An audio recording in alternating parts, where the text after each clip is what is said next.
Brian Cohee is one of the most fascinating cases we've done up to this point. Greg, tell us about the videos we're going to watch. Yeah, a couple of things. Brian Cohee murdered a homeless man, Warren Barnes, in 2021 on the 27th of February. Pay attention to that date because he's going to bring it up a bunch of times. He was convicted in 2023 for first-degree murder and sentenced to life plus 13. Now, one of the things we're going to do here, however, Scott, is remember, let's talk about Hare's psychopathy checklist. Okay, so here's what we're going to do. If you've signed up for the PDFs that we have come out every week, then you've already gotten this because we send them out early. But if you haven't, go ahead and sign up below. There's a link you can click, and you'll get the Hare psychopathy checklist. Because at the end of this, we're going to go through the checklist and talk about it, each one, and compare them to the things we've seen in these videos. So you might find that interesting, as we do. It's a real nerd move to do, but we like it, so we're going to do it. Us. Yeah. So, all right, you guys ready? Yeah. Yep. Here we go. So that's how do you want to know? Start back at the beginning and go slow and tell me as many details as you can remember. I mean, Murray going 18 years probably. I have no idea. Could be. I mean, I'm going to jail for 20 probably. If I don't, I figure I fight it. So what's important to me is to learn as much about you and what you did as I can. Well, the many details as you can give me, the better. I drive a 2007 Ford 500. Okay. And I keep a small 18-inch bag in there for self-defense and a large kitchen knife in the glove box, both for self-defense, because I don't instruct anyone or really any part of this town, so that's why I have both. And let's see. Yeah, it was the night of February 27th. It was a full moon. And I figured I can see so well, why not try it out? And I am in a bad state of mind at that time. I have major depressive disorder, so I am not thinking, shall say, positively. And I cruised around for an hour and a half. So I fill up on gas halfway through. And I'm eventually driving underneath the bridge near the sheriff's office. Yeah, like, There's a road underneath, right? path under the overpass. And I was driving along, and I see a shape here on the railway tracks. So I'm like, oh, interesting. So I go up, and as I'm looking, I see a large thing wrapped in a canvas. And I'm like, that's a homeless person. So I grab my knife, I put on 3 layers of gloves, because plastic can betray their users because they're so thin. They'll find a glove by putting your fingerprints through. So I put on 2. All right, Chase, what do you got? So here we have him testing and doing what we call a confirmation glance to gauge how long he might be in prison here. So it's an extremely common thing, even though it's against this backdrop of the uncommon confession and openness about what happened. And there's a few things here outside of the body language that are massively important for your everyday life. This is story, theme, and idea. Story, theme, and idea. And so what we're hearing here is, why fight it? I keep things to protect myself. I don't trust people. This is a desire for agreement. I am observant. This is a desire to demonstrate skills and observation. And I am intelligent. This is a desire to educate. So he's gradually turning towards the door. In a lot of lessons, you've probably heard people talk about how feet pointing and where the body is pointed. This is called ventral orientation, indicates the intent or the desire for movement. This is a great point until you factor in the context. He's turned because of writing on this board, not through any other means. So he stays turned here in case he has to refer back to that board again. One other thing that he says here, makes me hear a little between the lines. He starts off saying that he doesn't trust anybody, which is why he has weapons in his car. But then he describes leaving fingerprints on the gloves as a form of betrayal. And he uses this word betrayal. And Mark's probably going to talk about betrayal. Maybe Shakespeare's going to come into this shit. We don't know. We don't know what's going to happen there.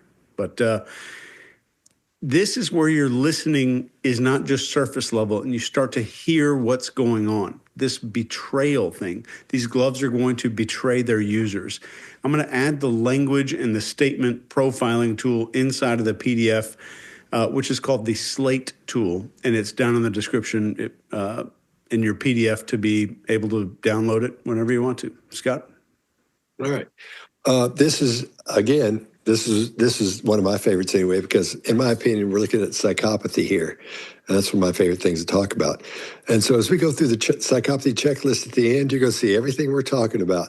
So that's all. I won't keep referring back to that, but I'm excited about that. So we see him being glib here when he's talking about the prison time. This is, well, I won't go into it. I don't get all nerdy about that. But when you see that, it's odd to have somebody talking about going away for what they think is going to be about 15 or 20 years when you know they're going away forever, then being glib about it. It's a big deal what he's talking about, but he's acting like it's actually nothing. The barriers are that he's got with the legs. I don't think those are barriers. You know, a lot of people say it, oh, he's barriering with his legs. I think that's just for comfort because he's getting a little bit excited and he likes what's going on. So he adapts with a water bottle. He can hardly leave that alone as we go along. You'll see that. We don't see any expressions other than smiling. You know, we don't see any concern in the brow. We don't see any grief muscle. We don't see any sadness. We don't see any, he doesn't talk about remorse, anything in here. And then when he laughs, that's an excited laugh. He's excited about what he's talking about. He's excited about what he did to this guy. So the casual conversation while you're talking about murdering someone, that shows there's no connection to empathy whatsoever up there in the brain. That tells you all you need. It doesn't tell you all you need to know, but it's easiest to say it that way. But it sure tells you a lot. When somebody's talking about killing somebody and they're just talking about it like we're talking about it here, like, but if I were to do it, but was talking about it like this, it's bizarre. So vote 1 for me for psychopathy on this one. I want to talk about something that is really important to me, and I think it's also going to be important to you, and this is your personal information. So right now it could be in the hands of data brokers. They collect all of our details, like our names, sensitive health records, all of our private information, and they sell this stuff off to the highest bidder. So I found a solution that's been a total game changer for me, and that's Aura. They're the sponsor of today's video. And Aura is kind of like your personal digital bodyguard. And it hunts down these data brokers who are basically making a profit off your private life, and it shuts it down. And I used Aura, and I was shocked to see how many of these brokers were out there selling my info. I don't know if you've ever Googled yourself to see some of this stuff. It's a weird feeling. It's a creepy, weird feeling how much of your private stuff is actually out there. So Aura stepped in, sent all of these opt-out requests for me, just cutting them off at the pass. And a lot of this isn't, I just thought it was about like cutting down spam in your inbox when I first heard about this. It's a much bigger deal than that. These data brokers leave you exposed to hackers that could use that data to break into your social media, your bank accounts, and lots of other stuff. And Aura's like this digital fortress around that and kind of keeps these people at bay. And Aura is super easy to use, and it's a combination of all kinds of stuff like antivirus, a VPN, password management, parental controls. There's even identity theft insurance in there that I started using just like 3 days ago. So it's kind of an all-in-one badass package. Aura works 24/7, giving you protection, and my privacy is invaluable, and I think you would agree that yours is also priceless. You can click the link that's right down there in the description. It is Aura, AURA.com/TBP, as in the behavior panel, to start a completely free 2-week trial. I want you to check it out, and I actually mean it. I am a customer of Aura's, and I hope you can join us in there. Greg, what do you got? So glib and superficial behavior, glib and superficial charm is actually one on the checklist. And this one, like I said in the very beginning, this is one of those rare definitions of glib we get to see. Like you said, normal people don't talk casually about murdering and cutting somebody up. And I also would add back, it can be a learned trait. Chase and I come from a world where you have to do violence, and that violence, you get glib about it because you're talking to other people like you. You don't do that to people that aren't like you. We wouldn't go into an Applebee's and start going, one time we did, because it would not work. It would not be socially acceptable. But I don't think this guy has a clue what's socially acceptable and what isn't. One good thing about this video, we're going to see a hell of a lot of visual recall. And by that, I mean, you'll see him accessing eyes way up left. And I wouldn't say it's visual recall, except for there are enough visual questions that I can get a good, clear baseline for where he goes for visual information. They're single sensory. He's asking a question that has a visual answer, and the guy gives it. No reason to lie about it. He's been read his rights, and this cop has taken on a non-judgmental approach, which is beautiful because he's going after the core of the story. This is not a confession interrogation. He's not reading him. He's not walking him to a line and pushing him over. He's trying to get as much information about this as possible to be used later by the prosecution, guaranteed, and probably to discover, are there other people he's done something to. That glib piece, and Chase uses something that we talk about in elicitation all the time, bracketing. Is it 15 or is it 20? Of course, I would say 15 or 60. And it's because he doesn't understand what is possible. And you can tell because he hesitates after he says 20. 20 years, I think he's just trying to get an idea. He's fishing is exactly what he's doing. You can use it in your daily life. If you're going in for a salary and you're trying to figure out, is it 150,000 or is it 30,000? A person will be, don't be ridiculous. It's closer to the top. Good. So is it 100 or 130? And you can start bracketing and bring it down to exactly what's possible. That's called bracketing. If you read John Nolan's book, Confidential, you'll get great examples of how to use it. There could also be in this guy, because we know he's non-neurotypical, we think he may be somewhere on the spectrum of autism. He may need clarity on every data point, because sometimes that happens. Scott, he also does something you've mentioned that I said to you one time about teaching face. Watch that teaching face. As he delivers information and waits for you to understand it, it's powerful. It means he's trying to do something. And my favorite part of this entire clip is he starts to go down into a space. When he gets to where he's talking about the actual murder, he changes tenses, very specifically changes tenses. He's talking about did. Then he gets into where he says, I am seeing, I am driving. And that starts to get interesting for me. And then he slows his cadence at large kitchen knife. Really interesting, because I think he's going into a space where he could be reliving or making some ritualistic behavior around this thing. But he comes back out of it when he's asked about where something is as he turns to draw, like you said, Chase. He comes back and starts using past tense. I think you lost an opportunity there, but so what? We're really trying to get details more than try to find out about his psyche here. The other thing that he does is when he says, I don't trust anyone, watch his eyes make quick, hard eye contact with the female and his arms cross. That's the beginning of a pattern we're going to see throughout this thing. I'll leave it at just a couple of, there's so much stuff here.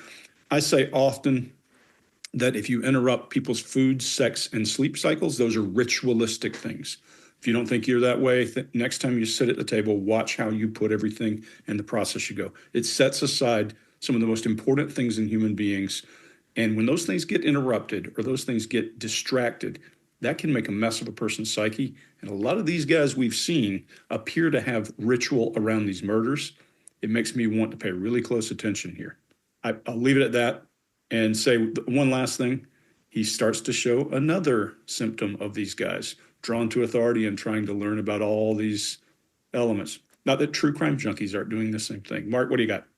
Yeah, you're right, Greg. There's a lot going on here. Let me try and wind and spin some kind of web and end up as a little spider somewhere with a fly. Chase, I won't give you Shakespeare. I will give you Machiavelli's The Prince. So, as you may well know, Machiavelli wrote a book called The Prince in order to help a prince, I think in Florence, become a great ruler. It's better to be feared than beloved, he said. So, being Machiavellian, is about ordering a world on purpose in order to get a result where you are powerful. And also that, to your point, Chase, you should not betray yourself in what you're actually trying to achieve. It's secretly done. So is that happening here? Because being manipulative, I imagine, is on Hare's checklist. Am I right or wrong? Is it on this? Okay, so being manipulative, and often Machiavellianism is seen as being manipulative. It's a specific kind of manipulation, which is why often, though manipulation will be on Hare's checklist, Machiavellianism, or being, there you go, Machiavelli, is separate from that. And it's why, psychopathy is such a big basket, and why you can do a checklist for it, because there's a lot of factors in there. Anyway, what might be Machiavellian that's going on here? So first of all, there's a lot of vocal clicks from him, and we also hear audible knuckles on the table as well, and vocal clicks around this idea of a small 18-inch bat for self-defense, some clicks around that, so some stress around that, and a kitchen knife for self-defense. And again, audible bangs on the table. So my concern, my worry is, and I suspect we could see some clusters around this, that he's not quite being honest around why he's carrying these, as he says, defense, but weapons. They may be there in advance for another nefarious reason. He says he's depressive. He says he was in a bad state of mind. He's depressive. And he kind of calls out the idea that he might be paranoid, which is, I don't trust anybody, out there. Nobody I trust. So he's hinting at depression and paranoia, and kind of hinting, well, that's why I carry around these weapons. At the same time, his nonverbal communication suggests he might be being deceptive around that. So already he's manipulating. He's being Machiavellian. Well, hang on. And 3 pairs of gloves he has to wear, and he tells us exactly why. He doesn't want the fingerprints to show through. So that means you've got to go on a journey and already store up 3 pairs of gloves to go on your journey. So there's forethought around that. Why? He wants to weave a story for the police that they wouldn't be able to perceive exactly what went on. He's being Machiavellian there. Full moon, he says, it's a full moon. I wanted to be able to see. Well, you could also say maybe there's some lunacy around that. It's the full moon, and so the humors are being whipped around his body, and he's in some kind of frenzy. And we'll come to this frenzy in a moment. And Euripides, Chase, and the Bacchae. But we'll get there. Don't worry. So there's this frenzy of liquids going around his body, and so he's spinning us a story of it's the full moon and it's a wild night. He's in a bad state of affairs, and so therefore he's launched into this antisocial behavior. But look, net of all this, my guess is that he is, or my analysis is, it's not really a guess, it's an analysis, that he is spinning us a story, and therefore this is deceptive, it is manipulative, and then therefore Machiavellian. And so let's put Machiavellian outside of psychopathy, in that there is manipulation in both, but try and split up this psychopathy bucket into some smaller elements. I see somebody who's planning on purpose and being deceptive around that plan. That's forethought as well. So this isn't somebody who is stupid. Like they're thinking ahead. They can plan. That's all I got on that one. Let's have a look at another. And the prints is not expensive on Amazon, and you can get it like on your Scribe or your Kindle for super cheap. Yeah. So you should, if you like to read it all, you should get that book. Yeah. I'm glad they put Mr. Bean on the cover. That's really cool. Yeah, because he's... You know what's interesting about Machiavelli is for somebody who taught to seek power through fear and not being loved, he died alone in a prison, imprisoned by the prince. Well, if you're in prison, not being loved might be a good thing. That's true. But his thing was he could get people to do things for him, which I thought was fascinating how he worked that out. So, which is like the Black Adder, if anybody's into British humor. So that's 31 now. Start back at the beginning and go slow and tell me as many details as you remember. I mean, Murray going 18 years probably. I have no idea. Could be. I mean, I'm going to jail for 20 probably, but I figured why fight it? So what's important to me is to learn as much about you and what you did as I can. Well, the many details as you can give me, the better. I drive a 2007 Ford 500. Okay. And I keep a small 18-inch bat in there for self-defense and a large kitchen knife in the glove box, both for self-defense, because I don't instruct anyone or really any part of this town, so that's why I have both. And let's see. Yeah, it was the night of February 27th. It was a full moon. And I figured I can see so well, why not try it out? And I am in a bad state of mind at that time. I have major depressive disorder, so I am not thinking, shall say, positively. And I cruise around for an hour and a half. So I fill up on gas halfway through. And I'm eventually driving underneath the bridge near the sheriff's office. You know, like how there's a road underneath, right? Under the overpass. And I was driving along, and I see a shape here on the railway tracks. So I'm like, oh, interesting. So I go up, and as I'm looking, I see a large thing wrapped in a canvas. And I'm like, that's a homeless person. So I grab a knife, I put on 3 layers of gloves, because plastic can betray their users because they're so thin. They'll find a glove by putting your fingerprints through. So I put on 2. It was actually surprisingly easy. I was barely breaking a sweat. I thought, oh, God, he's going to be a cop. But no, it was actually surprisingly easy. And during the time, I was growling and making the endless noises. Suppose it was a friend bee. I was so excited, so rushed up on adrenaline there. And he said, why are you doing this? And I said, I've been wanting to do this for a long time, or summer. And then I continued. The whole ordeal lasted out a minute, 3.5. And when I was finished stabbing him, he took out his last breath, a grunt, and his head was halfway cut off in stabs. All the while, no, actually, after I killed him, I just couldn't stop saying, sticky, dirty, sticky. I wasn't saying anything, but come on.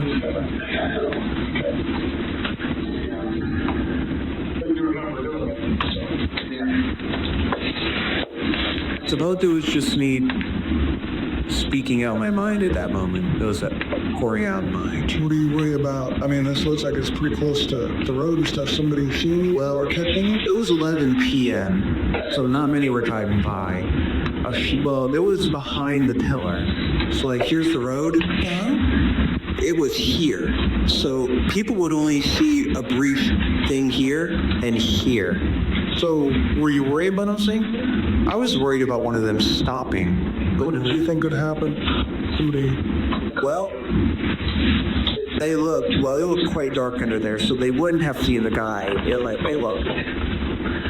They would have seen me holding a bloody 12-inch knife, gloves, and wearing a mask to conceal my identity, face mask. So you weren't doing it for Bowden, you were doing it for that. So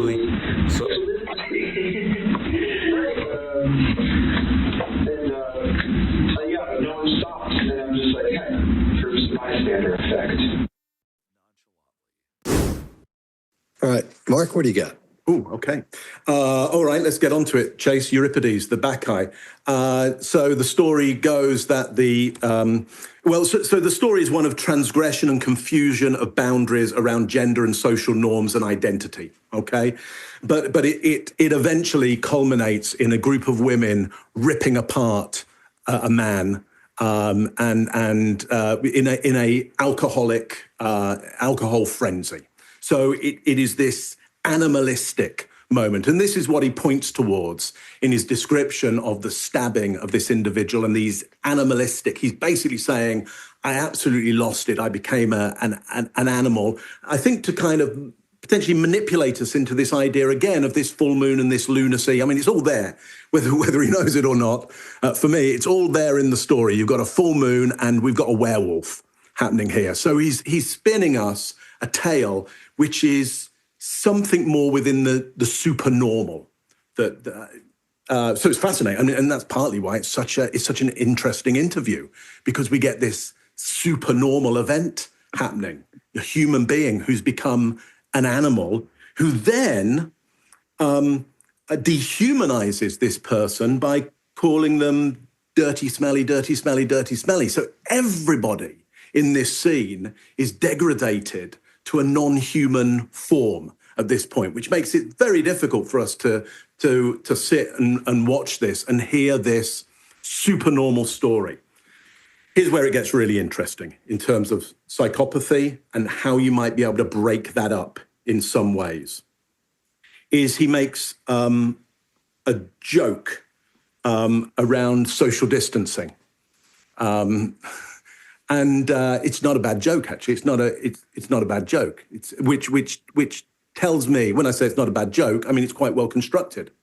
Whether he likes it or not, it's actually quite well constructed and shows an ability to come up with a point of humor, a point of balance, and yet at the same time, well, the joke basically is what could ever be done in closer proximity and be more antisocial. Nothing but getting close up to somebody and stabbing them. You've got to get close proximity, and unless that's your job, your state organized job to do that, then it's a pretty antisocial thing to do.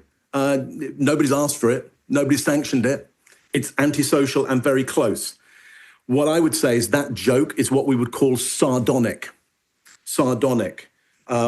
Because it has a darkness to it. And where does the word sardonic come from? It comes from the Marquis de Sade, who, again, wrote a lot of literature of a sadistic purporting sadistic acts. Sadism, the positive delight in other people's pain, the positive delight in other people's pain. That joke shows a positive delight in somebody else's pain, which is sadistic in nature. Now, I don't know where on the psychopathy checklist that might be pointed towards, but certainly outside of that checklist, you have sadistic, as well as Machiavellian, sadistic, and those two things alone point towards somebody without even having psychopathy in there. Those two things alone are going to be troublesome. If somebody's Machiavellian, they're going to manipulate things in the dark, and then they're going to delight in other people's pain. Those two things are going to be a problem. That's all I got on that one. Greg, what do you got on this one? Yeah, Mark, I'm with you. Whether he is a psychopath or not, we'll figure what we can see from here, but he's certainly a broken toy. This guy finds pleasure in this whole thing, and it is a mess. I mean, as we walk through it, number one, he can't read the room. If you're talking to me and I bring my head down to scratch it instead of scratching my head, that's a pretty good indicator. I'm not one to hear what you have to say. I'm kind of shutting you out. And this cop does it very clearly. It's odd to see him do that. And I don't think the kid can realize that he feels awkward with what he's talking about, all this violence. When an investigator does that, it's pretty powerful, unless he's marking the video. I'll mark videos that way occasionally if I were doing something. Raise my hand, tug my ear, touch your chin, do something to mark your video. Sometimes when we're doing that, we're not talking to each other, we're talking to ourselves for a later time when we're using the video. Interesting to watch, because I think he's disgusted with this kid at this point, but he's good at not showing it. He's fantastic at not showing it. This kid is happy, touting his accomplishments and his strengths. Watch that cop's leg jiggle when the kid talks about being in a frenzy. Now he's telling a story in past tense. Holy, it was a frenzy. I was so excited. That ritual we were talking about the last time, we've lost that. A psychologist would take good opportunity of that ritual, not as necessary for this investigator. And I'm going to go back to either he has an issue with women in general, or this female investigator is sending some kind of a signal. If you don't believe that, watch his smiles linger on the male cop and disappear on her. As soon as he looks at her, his smiles disappear. So this rapport is working for the male, not working for the female. Chase, you always say, people say hurt when they're trying to cover up a murder. This guy used the word murder, kill, stab. There's none of that. So he's proud of what he's doing. Big illustrators about all this, big illustrators. Till you ask him something about his feelings, then they all disappear. That's probably because he doesn't have a whole lot of them. And Mark, I agree with you. The language is dehumanizing, dirty, nasty. There's a reason that soldiers call people bad guys and all of that, because it's dehumanizing. It's easier for you to deal with the outcomes. So that's the only part of him that I think seems to be normal, that you look for a way to separate the person who's a victim in a different way. I would have probably asked him, what do you mean by dirty? Why are you talking about dirty? Did something happen that caused you to think of homeless people as dirty? There might be some underlying reason, or you have past experience, any past encounters, because you're trying to build a profile of what could have happened. But if you want to talk about a guy who is not too scared, he's giving you all these words that he murdered this person and throws his legs open and exposes his groin. That tells you he's pretty proud of what he's talking about. Scott, what do you got? All right.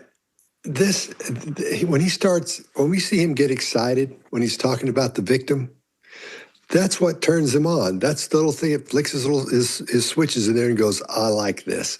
And this is all the things you would put together in a movie for a psychopath. These are the things you would put in there. Everything you see in this scene here. He's actually talking to the guy he's killing. When he's talking to him, he's telling about that conversation like it's just when we tell you, I talked to Mark and he said this, that, and the other thing, or I talked to whoever. It's when you look at it for what it is, it's bizarre behavior. Watch the detective and listen to what he's saying and how he's asking questions. These things are these broad questions. He's just throwing stuff out there, and then he shuts up and just waits and lets it all come out. Sees what all he can get from this guy. They're trying to decide. They're trying to figure out whether he's a serial killer or not. How many people he's killed up to this point, or if he's done anything else. So they ease their way into that. We'll see that coming up as well. This is done so well by these detectives. They really did a good job on this. His body language is open because he doesn't have anything in his brain saying, we shouldn't be saying this. This is wrong. This is not right. We did something wrong. So that's why his body language is open at this point. Doesn't bother him. Anybody else would be all crossed up. He's crossed up in here sometimes too, but I really believe most of that's from comfort. Because it's more comfortable to cross your arms instead of just sitting there with your arms hanging down like that. It's something to do with them. So a lot of confusion in body language with people a lot of the time. He doesn't have any problem speaking freely about the details about this thing. None whatsoever. Things that you'd think, I shouldn't say that because I'm going to look crazy. I'll look like a psychopath. I'll look like this. It's going to make me look bad, whatever. None of that at all. So it's really interesting. But this is what you'd see. This is what I'd put. If I was going to make a psychopath movie, these are all the things I'd put in it right here. This is really all you'd need to say. You need to show he's a psychopath. So, okay, we'll do this. Ding, ding, ding, ding. That's it. And you're good to go. Chase, what do you got? Yeah, I agree. It's all pretty as it should be. Did I say that? No. I love the blink rate doesn't go anywhere too. It's just like. Yeah, it is. So this is a great example of the lack of understanding that people without conscience have about the world around them. There's one thing about human beings that you can rely on almost all the time, and that's we tend to think that most people think like we do. This in itself can be super revealing if you know what to look for. But here we're seeing him laughing and looking to the detective to share a laugh together. He thinks this is a fun story, that it's going to be interesting and captivating to the people in the room, or at least this male detective here. But he assumes that the world around him thinks pretty much the same as he does, that people are going to laugh about murder and blood and suffering and death. That should be alarming. So that's one of the indicators of this behavior. Am I seeing someone think that the world is going to agree with them? That's a big deal. So if you look at his behavior, you're going to see a perfect mix of confidence and insecurity. He spends his whole time vacillating between being self-conscious and self-asserting. We see lip licking, hesitancy, even rubbing his hands on his legs during the times that he speaks up or makes a louder noise than usual. Those two things. Not during the murder stuff, that doesn't stress him out. It's when he's starting to be more dominant. It's when he's becoming the loud person in the room. He's also tapping and fidgeting and pacifying and playing with this water bottle and so many other behaviors of insecurity. In between all of this, there's confidence and assertion. There's strong speaking, straight posture, confident delivery without any hesitation, and some extreme comfort talking about what happened. He even places the water bottle down. And this is what did it for me, this one behavior.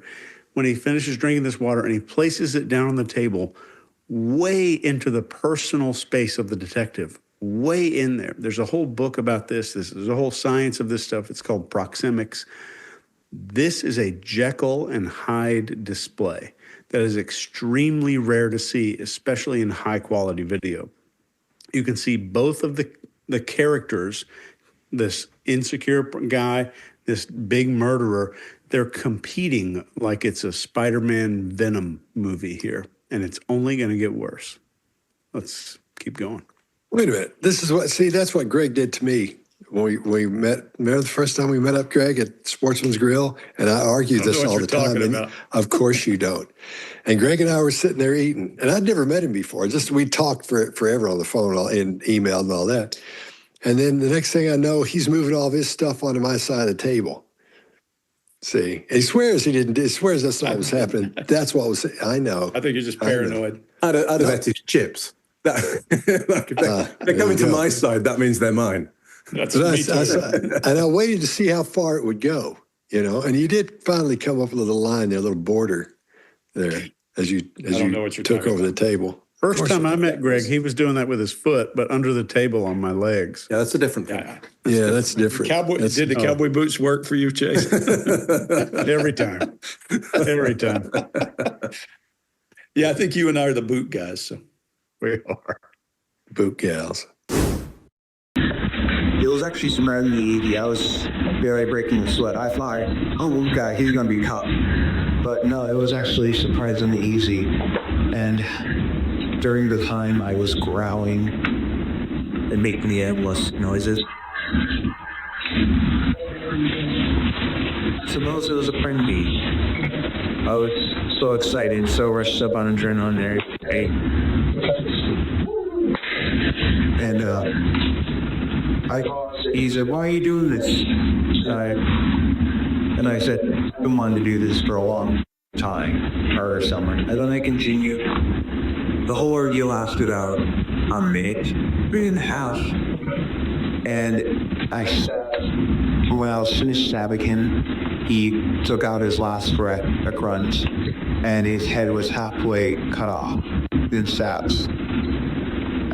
All the while, no, actually, after I killed him, I just couldn't stop saying, sticky, dirty, sticky. I wasn't saying anything, but come on.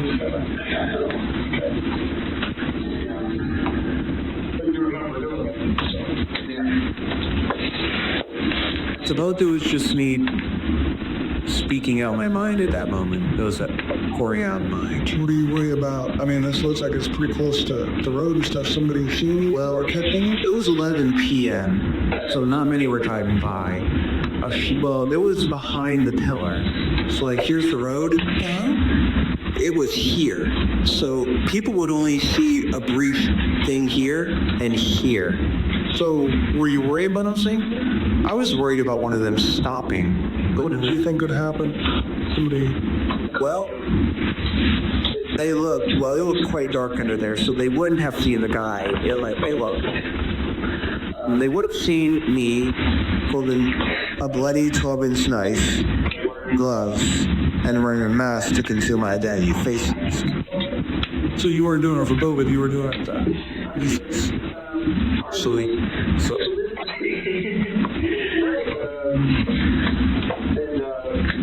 yeah, no one stops, and I'm just like, hey, for some bystander effect.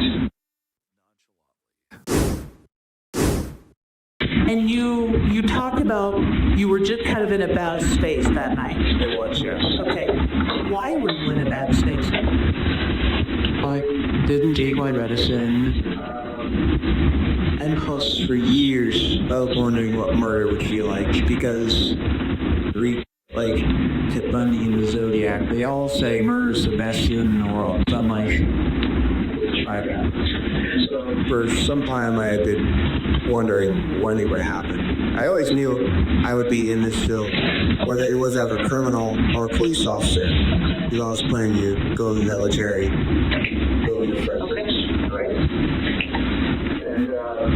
How long do you really, honestly think you've been thinking about really at some point you wanted to know what murder felt like?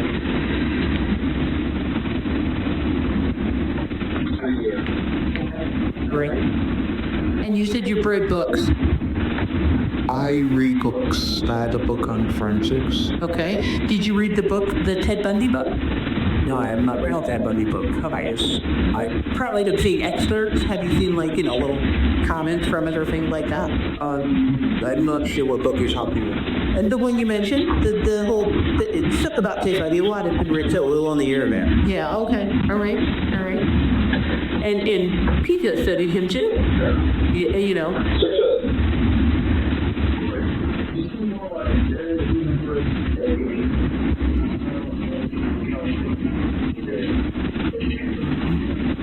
So you don't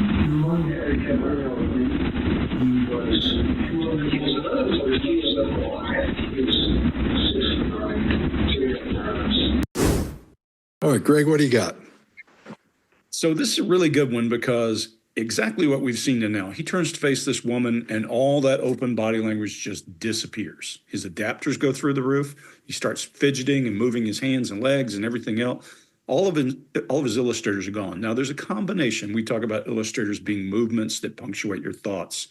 And could be a combination of reasons because she's asking him about feelings and what he thinks versus actual things that occurred.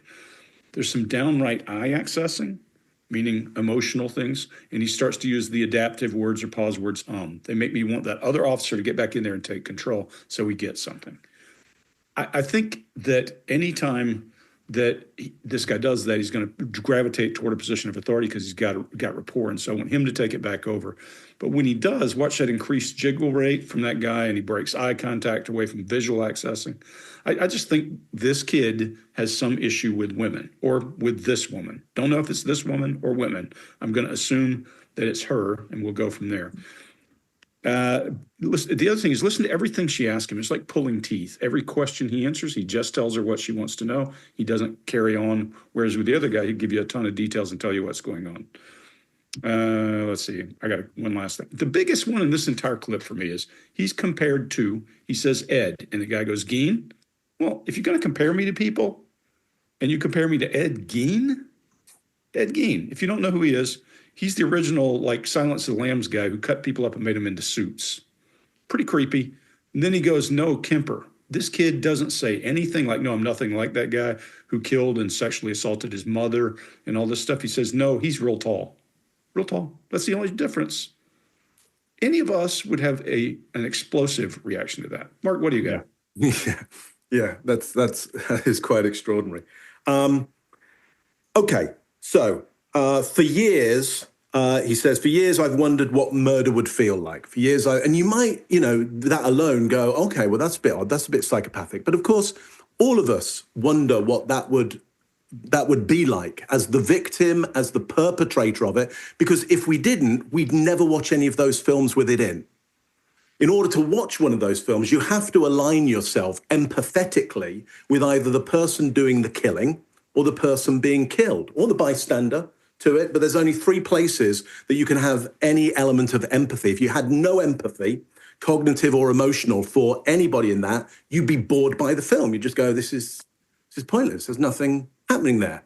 So in a way, we all take that position at some point, wondering, like, what is this like? And the interesting thing about film, art, theatre, music, whatever it might be, is that's a safe place for us to experience an element of that. Not all of that, but an element of that. So I don't know, put on Holst's Planet Suite, Mars, and understand what rage and power could actually be. Now, you're not doing it on the Mars level, obviously, but you're getting a sense of it. Okay, so that's socially okay. It's socially okay to go and watch a film where murders take place in them, because that's a safe place to experience a little bit of that. Here's where he goes on, which this is what makes him antisocial and have an antisocial personality disorder, which you could put into that, big basket of psychopath. He says he'd heard that murder is the best feeling in the world. Just heard that. And he says, I'm going to try that. Now, that's where he crosses the line. I mean, I've heard through him that other people have said it's the best feeling in the world, but I don't go, you know what? I'll give that a try. That's where he crosses the line. I'm going to try that. And that is antisocial, because it means he's not taking into account that whoever he murders will be in pain, will lose their life.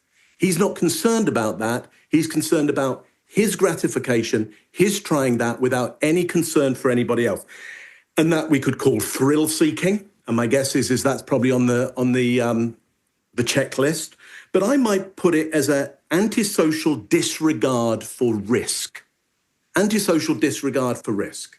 We'll take risks at the expense of other people around or the whole of society. That's why psychopaths are particularly dangerous if they get to control whole countries, because they will be absolutely disregarding of the fabric of society. They'll be in it for their own thrill-seeking and their own experiment and experience of what is possible. So he crosses the line there. That absolutely is a psychopathic trait, for sure, that antisocial disregard for risk.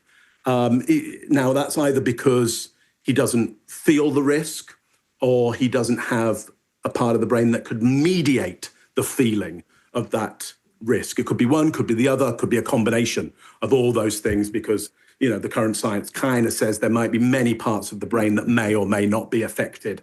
But I would now go, okay, Machiavellian, sadistic, and psychopathic. So potentially 3 elements there. Let's see if later on I can find another one. Chase, what do you got? Just an ad for you guys. I read that the neighbors called him the cat killer when he was a kid. Oh, yeah. Okay. Yeah. Wow. So many times, Mark, while you were talking, I thought of the governor of a U.S. state. But this video... There's a lot to get through. You get 50 choices. Yeah. Take your pick. Maybe Canada. Yeah. Not on your life. So this is a great example of a few behaviors, one specifically that I think is massively important, not for this case really, but for you and your life. And this is to be able to spot the statements that people want you to respond to and be curious about. He's talking about psychopaths wanting to try it, but he shifts his tone to being educated on forensics. He's been begging to be recognized for his forensic knowledge for the past couple videos now, and he's throwing it out there again. Since it's not working, he needs the validation somewhere else. So he uses the fact that he wanted to be a police officer or join the military, and you can see it on his face that he's looking for reaction or interest in these topics, and he's not getting it at all. Right when the female detective in here, the interviewer, ignores this, he leans back instantaneously, fully disengages from her non-verbally. I think she recognizes this because she starts trying again to find common ground afterward when she's mentioning that the detective also studied this guy. So she starts going on this, maybe down this pathway to find some common ground. You can instantly see that shift in his body when he's leaning away. And we call this kind of a postural tilt, when somebody's kind of leaning in or leaning away from somebody. And this is also like, you can gauge interest. You can look around a restaurant and gauge who's disinterested in a relationship, who's more interested in a conversation, maybe. So this is really important. And when is someone saying something that they want me to grab onto and ask them about? That's the biggest thing for you socially as you're learning these behavior skills. When am I hearing those phrases? Scott, what do you got? All right. Now, when you're dealing with someone who is a psychopath, what you see in this case is he's trying to bond with those police officers in there. He doesn't have any fear of going to prison. He doesn't have any fear of anything that's going to happen to him after this. Psychopaths don't fear the things coming up that could hurt him or that could put him in a position of pain or anything like that. They don't worry about those things as no matter how close they get until it happens. So what we're seeing is him trying to bond with them and make friends with them. Which is just crazy because they're getting ready to put this cat away for the rest of his life, if not give him the old, right there and get rid of him. So I don't want to say much about this whole thing because I think we should focus on this, seeing what's happening. Most people are under the impression psychopaths are these horrible monster things. As soon as you see them, you can spot one and all that. This is just looks like some kid. If you watch this without knowing what's happening and without sound, you think, well, some kid got in trouble for something. I wonder what he did.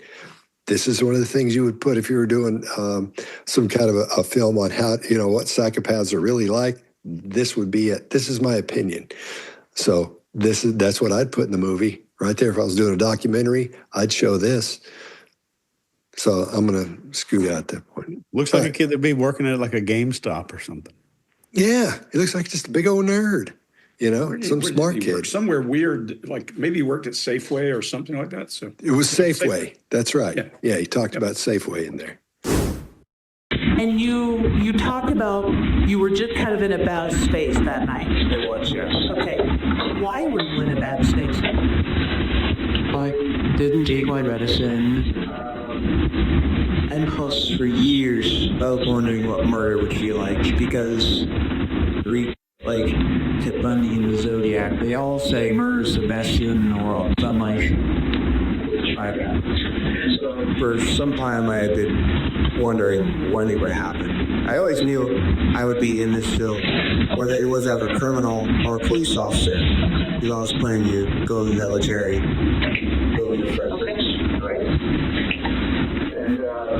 How long do you really, honestly think you've been thinking about really at some point you wanted to know what murder felt like?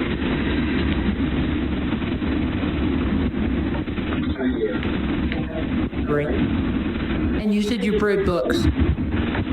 I read books. I had a book on forensics. Okay. Did you read the book, the Ted Bundy book? No, I have not read the Ted Bundy book. Okay. I probably didn't see excerpts. Have you seen little comments from it or things like that? I'm not sure what book you're talking about. And the one you mentioned, the whole, it's something about Ted Bundy, a lot has been written. So a little on the internet. Yeah, okay. All right. And Peter studied him too.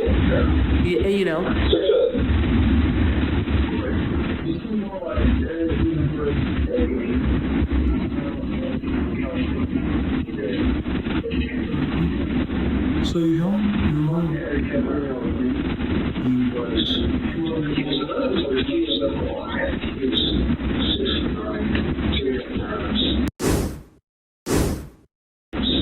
So can I answer your question? Almost all those people did this for some sort of, whether they had the phrase with somebody, what it was some sexual ramification in their mind. Criminology here, different types of. I'm not a serial killer by no means. But some serial killers, there's different types of men. There's organized, disorganized, missionary. I'm just wondering what gets you excited about doing it? Well, I'm not really sexually attracted to it. Okay. I was just asked if it was just curiosity, more or less. And you said you studied criminology and forensics and all that? College study or school study, break up happening. I understand. What were you worried about, like leaving evidence behind? Or... Show me about that and what you did then. Well, I was figuring the police don't, this is not to be taken offense, but police, they don't seem to care as much about high-risk individuals, homeless people, prostitutes, etc. So I was deliberately looking for someone who lived that type of life. And I found a homeless person, and the original role was just me in there. But I was worried about the fibers on the outfit I was wearing that would be on his clothes and stuff. So I deliberately messed up the clothes, not cutting them up, just throwing them around. And I was worried about just how long it would take to find him, because it's a somewhat traveled road. Eventually someone with the windows down is going to smell something off. Police have a nose for that type of thing. They're trained to be able to identify the smell, of course. So that's where the Ripper idea came from, because a river will wash away a lot of evidence. Rivers are quite tricky. All right, Greg, what do you got?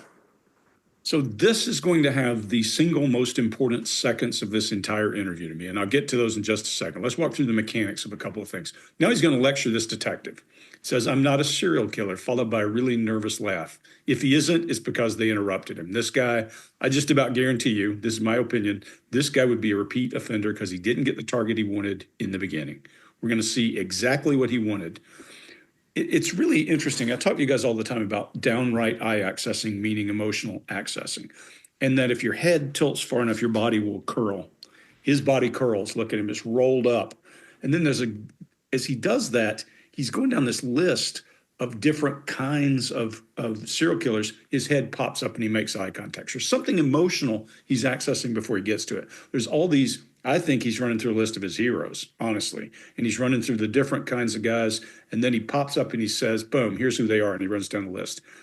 The single most important seconds in this entire video are that absolute stop in motion. This guy's rattling along and he asks that question. He asked the question about what motivated him, why he did it. And you see his leg freeze, his head stop moving and everything else. He does a big eye accessing cue for visual. I don't want to know what's in that head when he's doing that visual. Is he reliving a moment? Is he reliving that moment? Is it some pervy thing he's seen in some porn or something? But something in there changes everything about his demeanor. All that movement freezes, locks down. Just go back and watch it right here. And as he does that, he's got this halting, qualified denial of sexual attraction to it instead of what draws him to it. He doesn't say what draws him to it. He says, I am not really sexually attracted to it. That's a distancing, qualified answer, and one that would make me just sitting across from this guy, be cringy as all hell just looking at him right there. And I don't get that very often, but this is chilling. Mark, what do you got? Yeah, we'll come to his relationship with women in the next video. In this one, Chase, my analysis of this will be slightly reiterative of what you were saying, but he leans back, arrogance there, condescension as well, and gives these police detectives a criminology lesson.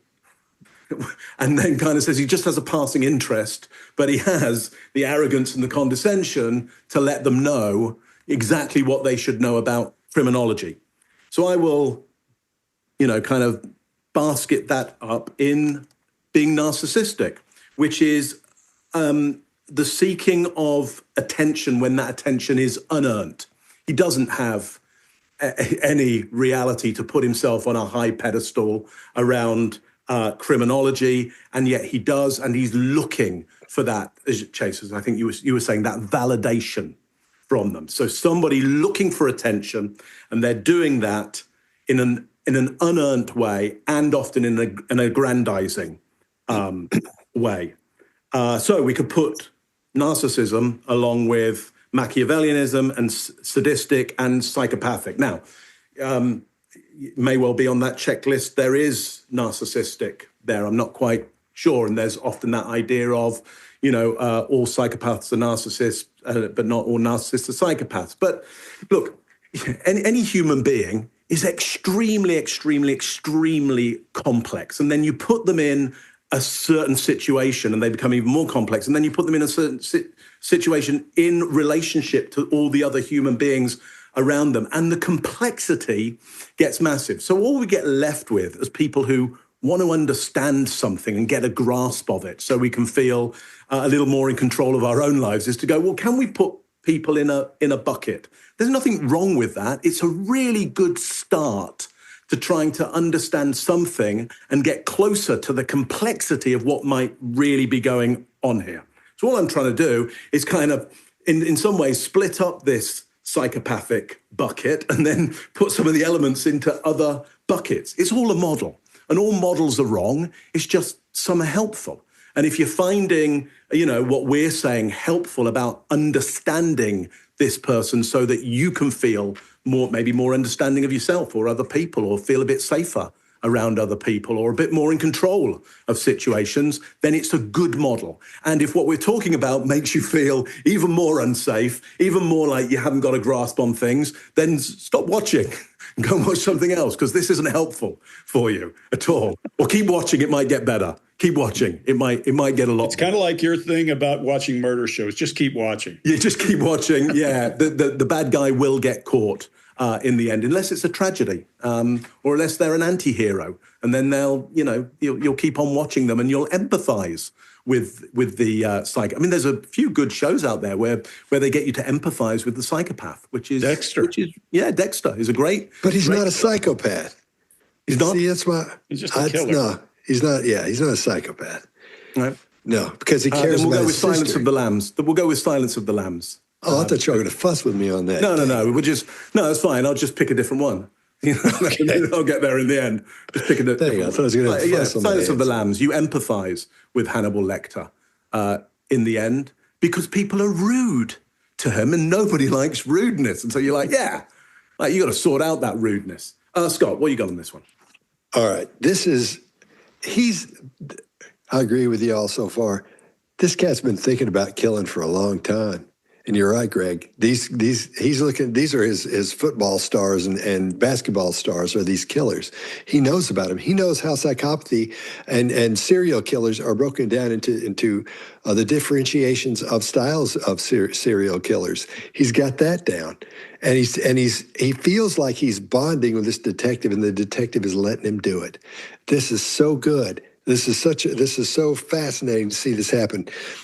He thinks he's educating the detective at the same time too. The level of glibness and arrogance in this is just mind-blowing.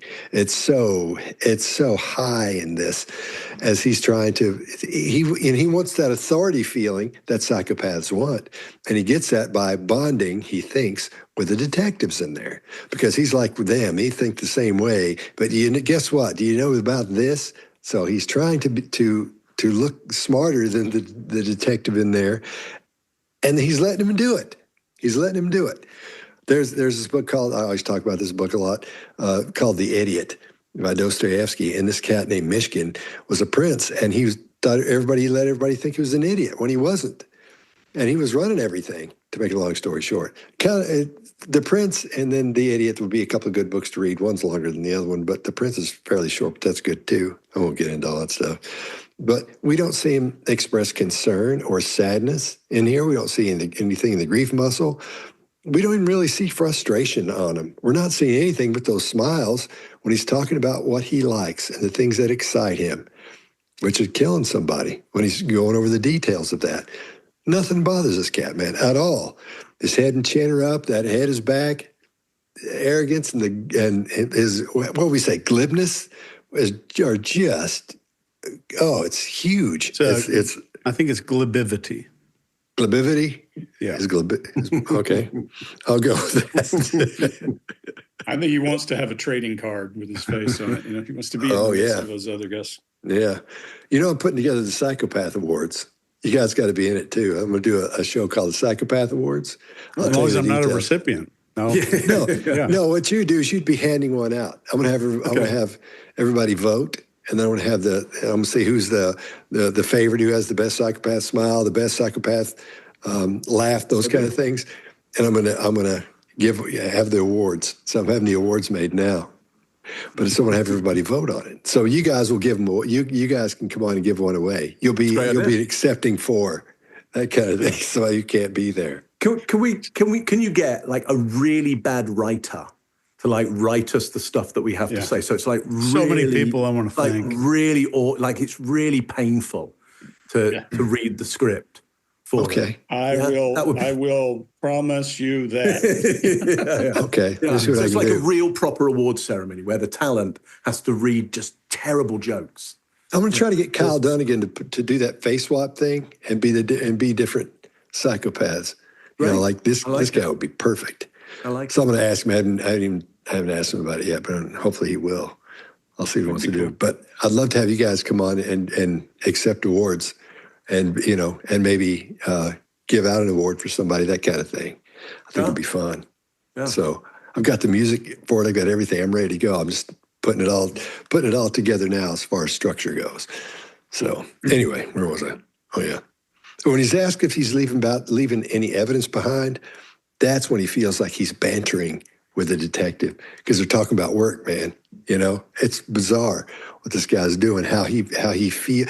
But it's bizarre because we're seeing a psychopath, in my opinion, he's a psychopath, do what they do. We're seeing it's almost like it's out in the wild because it's in a situation where he should be uncomfortable, but he's comfortable, And I've got more to say about that, but I won't. Chase, what do you got? Scott, I just want to interrupt for a moment. Because I've realized there's a problem with your idea here. This guy could clean up all the awards. Like he could win.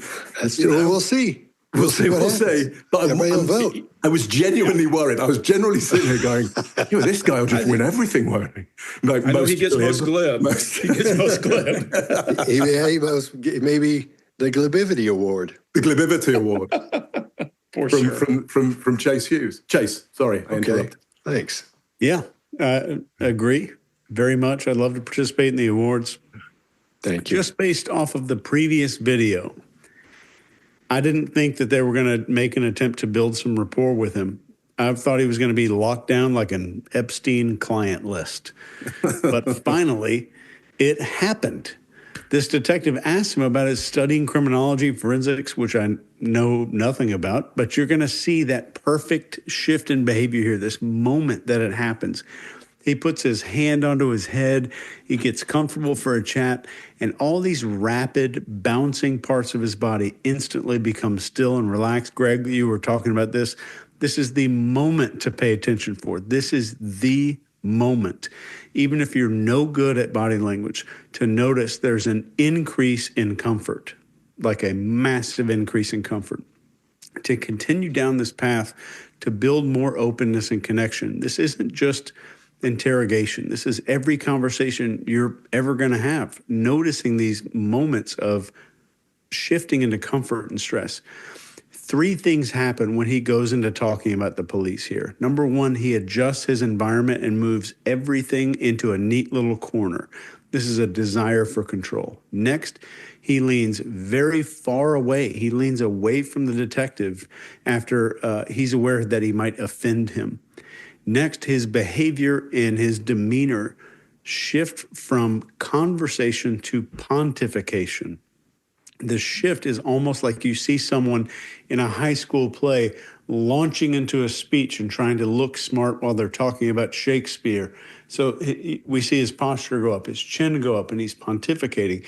If you're still trying out your new skill of identifying those little I am statements, listen for those statements. When somebody says, I am smart, I am significant, in between the lines there, you heard about 6 of them in this video.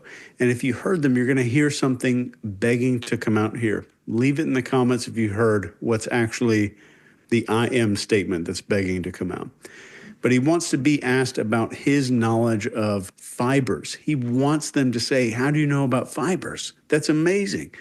He wants to talk about how much he knows about how rivers can be tricky in this video. You could go back and watch this entire interview on mute.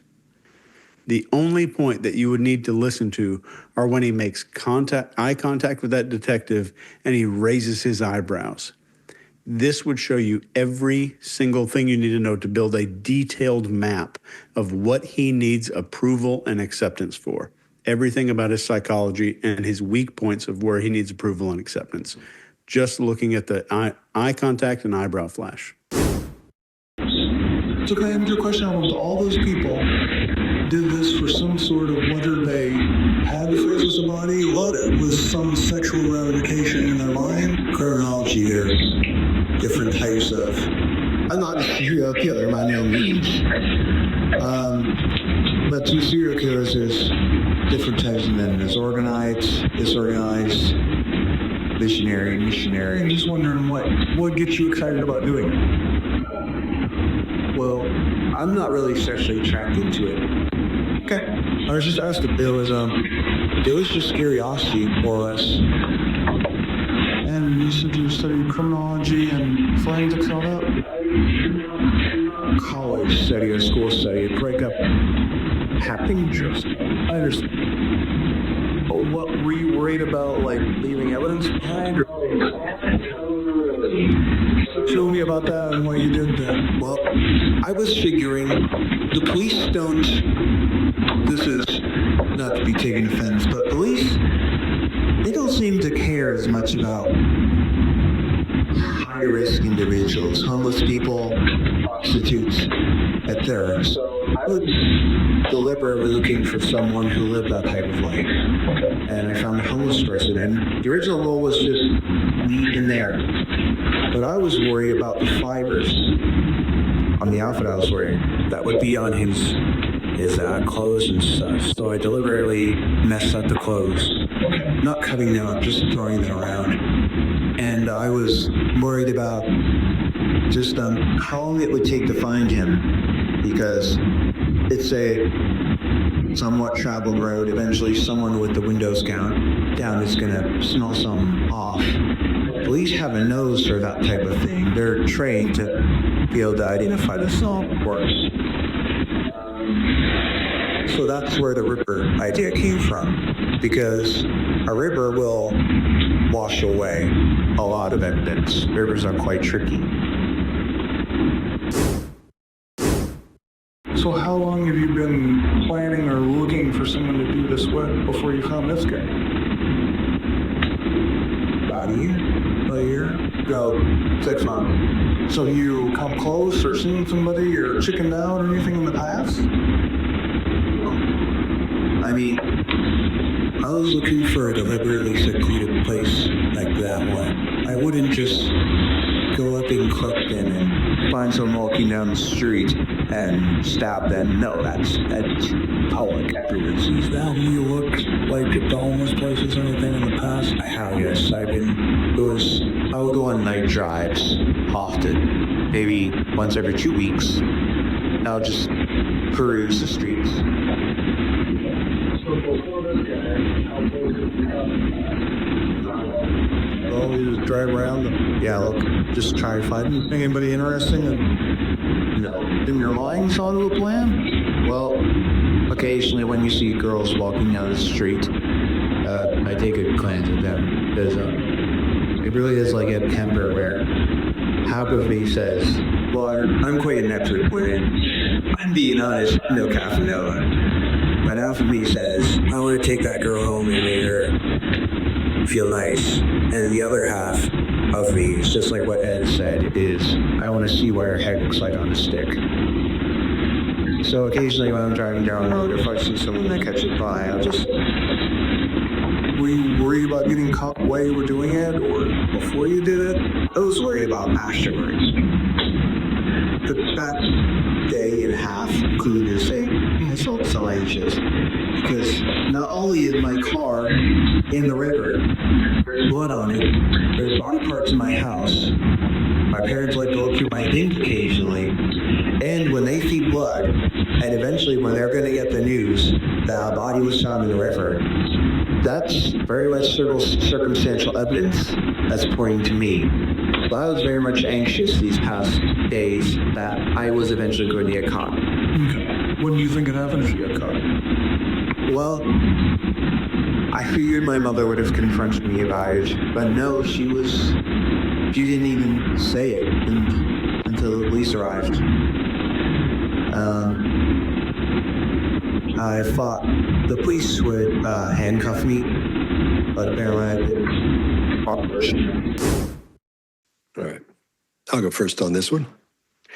A psychopath is an interspecies predator, which means that they obviously prey on their own kind, right? That's what's being talked about in here. That's what's going on. Some serial killers will hunt their victims for a while, like that BTK killer. This guy was planning on doing that. He was out doing little dry runs where because when he asked him about, has he done this before? What are his thoughts on doing it again? Those kind of things. You can tell by what he's saying. He's watched these people before. I think he's taken a run at it before, but lost his nerve to do it. Something came up or something happened, because that's what they'll do. They'll say, because they want to be meticulous about this so they don't get caught. Because the only thing they have to do in life is not get caught. So they can because all they want to do is do things that please them, and getting caught wouldn't please them. So they want to make sure they don't get caught. So I think he's taken quite maybe 3 or 4 runs at this before. So and he would do that, almost practice. And he may go up to it and say, I would do everything but do that, because he gets a buzz from that, thinking, wow, it's possible. Here's what I want to do. I'm into this. It's like rehearsing for your big show that you're doing at the Playhouse, or if you're a musician doing your band rehearsing or singing, you get a buzz from that because you're getting ready for it. You're not actually doing it yet. So that's what's happening here. And this is where he feels like he's in control of the situation in the room, because he's got their attention. He's talking to them. They're asking him questions, and he's giving information he thinks they don't know about. He's trying to hip them to stuff and make himself look, smarter. And the detective is taking advantage of this narcissistic part of him by making him feel smarter than he is, and making him feel smarter than the detective is. So they'll bond. And he can get more information out of him. This is that part where he's trying to find out what else this kid's done, or she, and the woman detective's trying to find out too, have you done anything else in that? So that's why those questions are wide like that. But they're starting to zero in on specific things, so they're gathering information or intel on this guy as it goes through. He's okay. I'll leave it there because I'll save the rest for the wrap up. Chase, what do you got? I agree. There's a clear, in my opinion, there is a crystal clear Jekyll and Hyde dynamic happening here. And it's not just in how his confidence and insecurity kind of blend, but it's also the way he very explicitly describes the two different halves of himself. One side wants to give her a good time, while the other one wonders what her head's going to look like on a stick. This is a very stark contrast, and it isn't just a passing thought. It's a window into the way that he compartmentalizes all of his internal world. So when somebody starts talking about their halves or parts, it's a sign that their psyche is divided with these kind of conflicting desires or impulses that they might not fully understand or control, as we see here. So the key here is to bring these parts into the light by exploring those things, to uncover their motivations, their struggles, and their intent, what they want to do. That's the key as an interrogator. So here's how you can dig deeper with some strategic questions. So you can ask those questions. When somebody says, well, one part of me wants to do this, when another part of me wants to do this, you could say, what does that part think about blank? So if one part wants to do harm and the other one wants to do something good, ask how each one feels about the victim or the situation. This can reveal a ton about maybe what part's dominant. Or you could say, when that part is enjoying the killing, what do you think the other part is saying internally, like inside of their head? So this encourages them to tell this really self-reflective story. Are they in constant conflict, or is one side more dominant? Or you might say something like, would you say that these two halves are at war, or would you say they're good friends? And this forces them to evaluate that relationship between those two things. And in the real world, you might hear maybe just a teenager say something like, part of me wants to go to college, but another part of me wants to go and like travel around the world. On the surface, it sounds like indecision. But if you dig deeper, you might reveal a fear of failure, the stay safe part of failure, versus a desire for freedom. And that's really what you're hearing. Or if you hear one of your friends say, there's a side of me that really wants to forgive him, but there's another side of me that wants to stay mad. This hints at some kind of internal struggle between their values, maybe like empathy versus self-protection. And that's very, very key to understand. You hear a simple sentence like that, and you're hearing below the surface, and you're hearing some two parts little arguing. So if you just learn to ask the right questions, you can uncover all kinds of hidden motivations. I wish I had more time on this. I could go on for maybe a few hours about this specifically, talking about divided consciousness and even how the CIA developed this into an entire program. Mark, what do you got? Yeah. So he says, I wouldn't just go up, into town and find somebody on the street and stab them. Well, that means that he's definitely saying he's not psychotic, because somebody who's psychotic would do that. They wouldn't even know they're doing it, or they would know they were doing it and they'd have no control over it. If they were psychotic... Scott, tear up the checklist. Yeah. So the eyes would be forcing them. If they were psychotic, the eyes would be looking at them. Well, in his world, as we saw in the last video, the eyes are watching the eyes.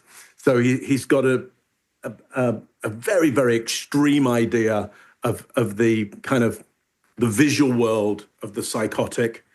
Anyway, it suggests that's just too public for him. There's actually too much risk for him in just going up to somebody in the street and stabbing them. For a psychotic, they're not even seeing that. They're just not living in the same world, which is why if he could put himself across as psychotic, he may well get, what we used to call criminally insane, and therefore a different type of place to spend the rest of his life.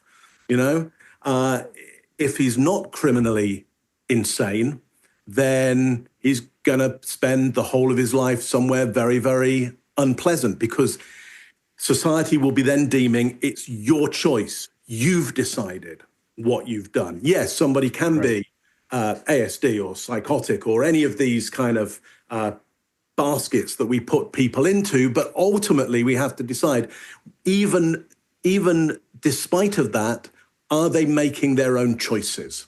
And I would say this person, it seems to be they are making their own choices. Because look, to your point, Chase, of these two sides, he sees women, and here's the relationship with women. He sees women, I want to take her home and make her feel nice. Okay, so he has got that going on.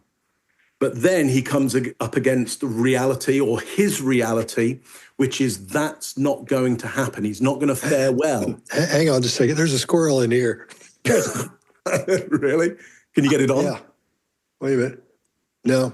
Hey, darling. Hey, sweetie pie. Come here. I can see something violent happening to Scott. Yeah. Well, if it were running across the video, if it were around my way, we wouldn't be so inviting. Yeah, my dogs keep them out. But so this is why you never work with kids or animals, because the moment the animal comes on, or even the chance of the animal, like the show stops, the whole audience are just, show me the animal, show me the puppy dog, show me the nice squirrel. No. This is going to be like Monty Python and the Holy Grail. They have a squirrel on his neck. It's got big teeth. The other one, Christmas Vacation. Yeah. When it flies out of the tree. That's a good one, too. The door's closed. Oh, no. Is it closed? Yeah. Okay. Yeah. Maybe you got rid of it. That's the squirrel closing the door. Did you show it the door? Helper. It's the squirrel that gets into my fireplace. Well, where is it now? What did you do? Put it in the living room? Oh, that goes up to the carport. So Oh, I just open the see. door. Last time this happened, she just walked out the Okay. door, so I got her to go out that way. Okay. Sorry about that, man. Yeah, okay. So thank you, Mr. Squirrel, for your interruption. That was Linda. It's a woman. Linda, okay. So Thank you, watch Linda. out. Thank you, Mrs. Be Squirrel. careful, Miss Mark. Squirrel. See what you're doing. Thank you, Ms. Naming the Squirrel. squirrels. Yeah. Come get me. Come get me. Sorry about that. Yeah, I have no regard for that at all with squirrels. So, yeah, he says, I want to take them home, make them feel good. Then reality or his reality comes into conflict with that. And now he's not in control. He's got no control over whether he can take them home. So what does he do with that lack of control? I would say we get anger and rage. Then he says, I want to see what her head looks like on a stick. So once he realizes he's not in control and the anger and the rage come from that, you get an antisocial display of the female. And you'll see in history and throughout war, when you have state-sanctioned killing of other people, that the degree that you can put their head on a pike and display it to society is the degree that you're saying these people are not human. So with that stick display, he goes, I'm moving from I want to make them feel good to they're not going to allow me, or I'm not capable. So now I'm completely decapitating them and dehumanizing them. So anger, rage turned inwards as depression, I think as Freud said. And so we can see maybe that he may well have some depression if he doesn't have an outlet for that rage. But it seems like he has found the outlet for that rage. He's found the thrill in that, most likely from his description, first killing that he's done. Again, the head on the stick, because there is, that looks bad in front of society. That is a sadistic move. There's many ways to end somebody's life. And then there's ways where you can take pleasure in front of the rest of the society by looking at their head on a stick. And that's a sadistic move. So there we are, sadism again, and not, I would say, psychotic. Whereas in the last set of videos we looked at, he was playing the gambit of I might well be psychotic. I think he's just blown that, certainly in this interrogation. Who haven't we had yet? Greg? Yeah, Greg, what you got? Yeah, and Mark and Chase, I agree with you 100% about the whole head thing. The only problem is, I think it's a quote from Kemper. It's a shallow little reproduction of his heroes. I think it's a quote from Kemper. I think Kemper said exactly that. And so it's even worse. He's just got trading cards and he's flipping through them and coming up with whatever this guy's doing. I think the guy just is enamored of these guys. There may be some kind of attraction to it. No idea with that.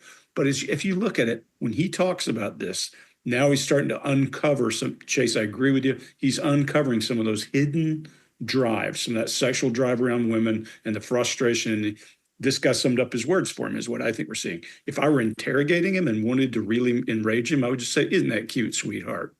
You just quoted Kemper, and just pick on him and go at him for it. But this guy does a brilliant job of just listening and pretending like this is normal and letting the guy talk. So we see some really good things come out of that. He starts to run down a list of why he was anxious, and you can see him asking, to your point earlier, Chase, about that guy, asking that guy for approval, raising his forehead as he's saying, well, my car was muddy and I thought my mother would turn me in. But let's go back one other thing. I'll skip a lot of the other stuff you guys have already talked about. But he's nail biting now because he's chewing on a piece of a nail. And then when he's asked about chickening out, look at all that accessing. He's doing that visual accessing again. That means he's rifling through something. If he's rifling through something, it means he did try something, whatever that was, and then he starts to dig into his nail beds. That's adapting on a whole new level. When you start pushing on something enough that it causes pain, that offsets all kinds of emotional things. And then he does that bam where he talks about putting the girl's head on a stick. I would want to know a lot more whether he has done something, tried something, done something, had plans for something. We know he has some plans, we'll see in just a minute. But what did he do in the past that's causing him to do all that nail bed pushing? Because something is up in there. I wouldn't give up on this guy. I would keep asking questions. Now he's in prison. I'd go and try to stroke his ego, maybe offer to introduce him to Kemper. I think Kemper's still alive. If he would give me more information about what had happened, because there may be more to this than we can see. I think it's because when he was doing his dry runs, he almost did it. You know what I mean? So he's thinking about those things. And now that he's learned more than he knew back then, he's thinking, dang, if I'd done that, I'd gotten caught. Maybe it's something like that. Possible. Quite possible. Yeah, because he would dig in. It would still be an offset and an adapter and feel like he was a failure in front of this guy. There's all kinds of reasons. But yeah, I mean, this is just, to me, he shows right there. He killed this guy, but I think his fantasy was not a guy in here. Yeah. Now, don't forget, in a few minutes, we're going to go over the psychopathy checklist.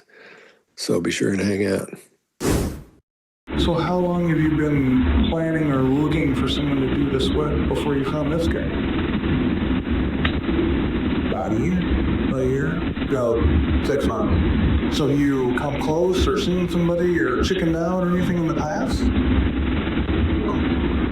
I mean, I was looking for a deliberately secluded place like that one. I wouldn't just go up in Clifton and find someone walking down the street and stab them. No, that's public. Everyone sees that. Have you looked like at the homeless places or anything in the past? I have, yes. I would go on night drives often, maybe once every 2 weeks. I'll just peruse the streets. So before this guy, how close did you come? Well, we just drive around. Yeah, look, just try to find Anybody interesting? No. In your lines onto a plan? Well, occasionally when you see girls walking down the street, I take a glance at them. Because it really is like a Kemper where half of me says, well, I'm quite inept with women. I'm being honest, no casanova. But half of me says, I want to take that girl home and make her feel nice. And the other half of me is just like what Ed said, is I want to see what her head looks like on a stick. So occasionally when I'm driving down the road, if I see someone that catches by, I'll just... Were you worried about getting caught while you were doing it or before you did it? I was worried about afterwards. But that day and a half included I felt so anxious because not only is my car in the river, there's blood on it, there's body parts in my house, my parents like go through my things occasionally, and when they see blood, and eventually when they're going to get the news that a body was found in the river, that's very much circumstantial evidence that's pointing to me. But I was very much anxious these past days that I was eventually going to get caught. Okay. When do you think it happened if you got caught? Well, I figured my mother would have confronted me about it, but no, she didn't even say it until the police arrived. I thought the police would handcuff me, but apparently I didn't. Oh. So what in your life has changed or what in your mind has changed to make you Was it like something all of a sudden one day you woke up and thought I'll kill someone, or was it a gradual? Call me weird, but I think everyone had thoughts of shooting up their school. I didn't know.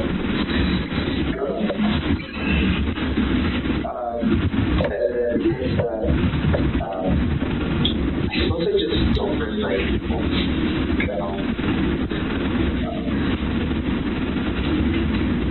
So no, yeah.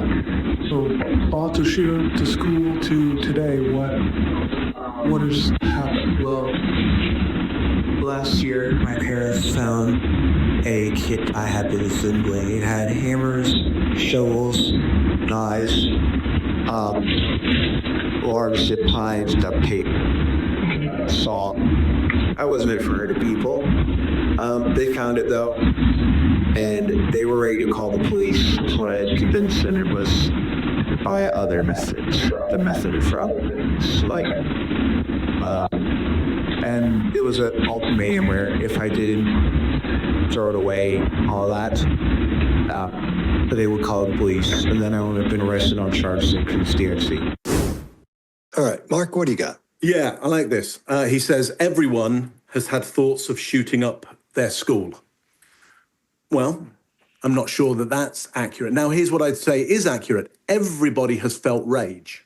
Everybody has felt rage, and everybody's thought out a way that they would display that rage to the people who in their mind has caused that, in that kind of I'll show them kind of way. Everybody's done that. Everybody's done that. But not everybody has gone, I know how I'll display my rage. I'll go and shoot up my school. So there's a big difference in the act that he's thinking of getting him involved in on this. So look, again, we've all felt rage. What we decide to do with that feeling is what marks us out. There'll be psychopaths out there who feel rage, but they don't perform violent criminal acts. And that's why, for my money, if we break down psychopath and kind of find other buckets, we can go, well, if you get something of psychopath and you put it with some other things as well, I think what Hare's checklist tries to do is kind of mount up the rate, the kind of the score on it. So you could then go, okay, maybe, because there's a difference between a psychopath and a violent criminal. Most psychopaths are not going to be violent criminals. It's just statistically not accurate. So we should say that for sure. And then he says, well, I didn't though. Well, maybe because if you go and shoot up a school, it is very conspicuous. And it's deeply conspicuous when that happens. You tend to get found. And I don't know how true this is, but I'm going to gamble that most shooters don't survive it. I could be wrong about that, and maybe you want to, but I think I'm going to be pretty right about that. That's your last go at displaying that rage. And in some cases, the rage is so outward and inward that the shooter shoots themselves as well. So it's one of those last awful thing. I'm not venerating it by any chance, but an awful thing where the depression is so high and so deep, and the rage is so big, both outwardly and inwardly, that many people end up dying. It's too conspicuous for him. So here's one aspect of it. He's not nihilistic about it. He's not saying the world is a terrible place and we need to end it all. To your point in many other videos we've had, Greg, he's not a true believer about some kind of ideology at all. The world for him is an exciting place if he gets the right opportunities for him to live out that very risky antisocial excitement. So he's not nihilistic, which means, yeah, I think you're right. He could go and kill again and again and again and again, and not in a way that would be conspicuous to anybody, because he's more Machiavellian than that. Chase, what do you got on this one? Great points here. I just have one point for this video in particular. If you watch this again when it comes back up, he is all about control and taking control. But for some reason, he relinquishes 100% of it to his parents. That is remarkable.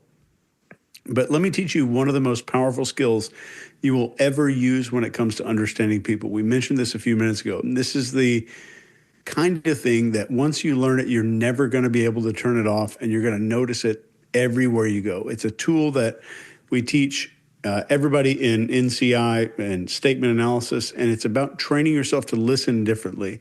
So here's the trick.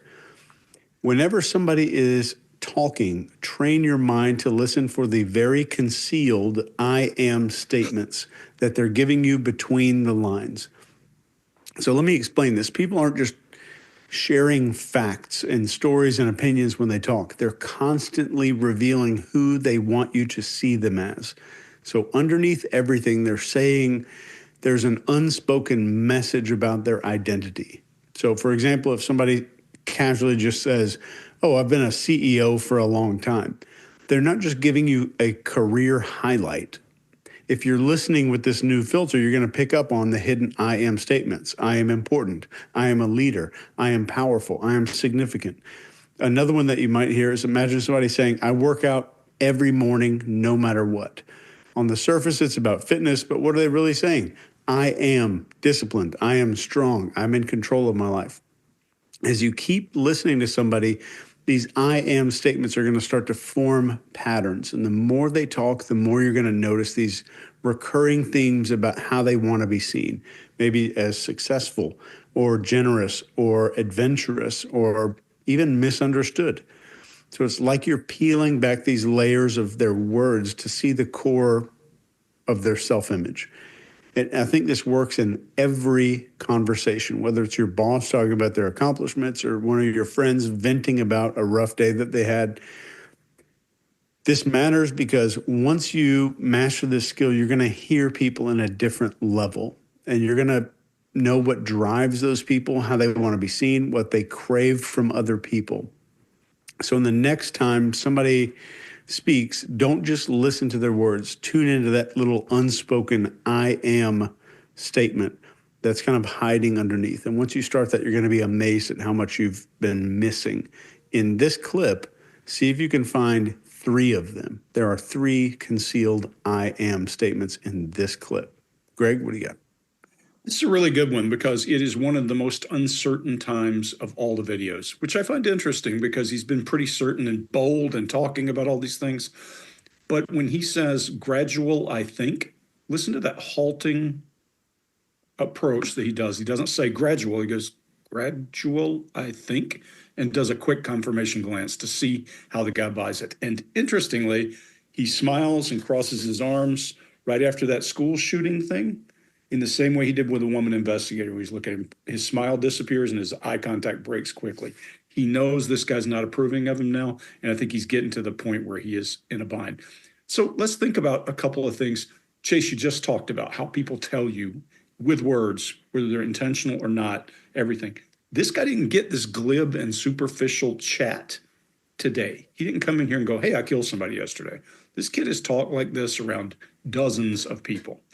And that he probably has talked about school shooting because he's just that glib. His personality is that way. That escaped. He's a cat killer. That escaped. Now, let me stop for a second. There's a lot of work going on right now, and there's some studies, I'll bring them in future things, around invasive thought. Every person watching, all of us have had invasive thoughts. I want to slap the shit out of somebody. You know, that thought comes into your head. But we all have control over those things. And some people have more violent, apparently, some more violent fantasy kind of thoughts that come out.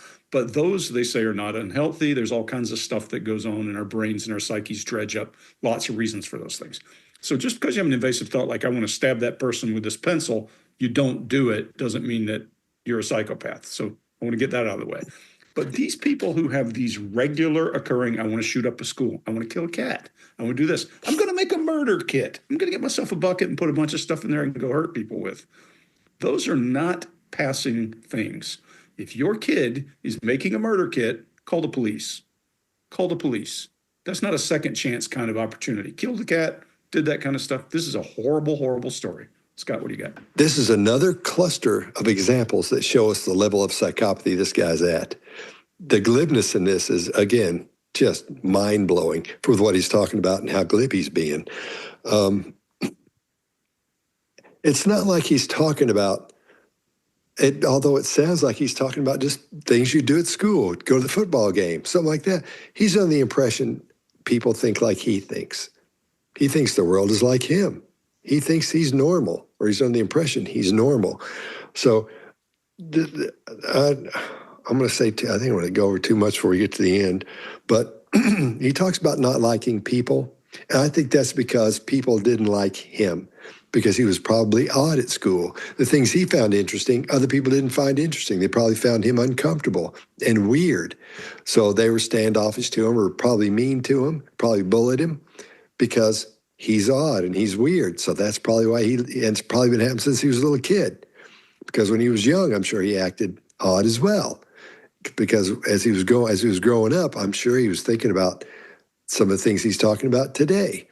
The birth of those things, in other words, those ideas in his mind would start popping up. So when he's describing his murder kit, excuse me, it sounds like he's talking about a shopping list, the things that are in his kit, things that you would pick up at the grocery store, when he's talking about the knife and he's talking about the glove, all those things, that's nothing for him to be talking about a kit that he would put together to go off somebody with. It's a serial killer kit. So no emotions expressed at all, except for that, the smile and the laughs that we've seen in there. No facial expressions pop up, no frustration, no confusion, no sadness, of course, nothing like that, just excitement. And then there's no change in blink rate or his cadence, voice, tone, volume, nothing. Everything's just been the same pretty much the whole time. A couple of little changes in there, as we talked about. Other than that, everything's just the same as it's been from the beginning. I'm under the impression this cat's a psychopath. Oh.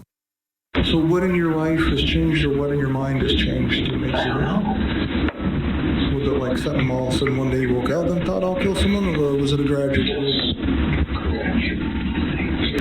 Call me weird, but I think everyone had to have thoughts of shooting up their school. I didn't know.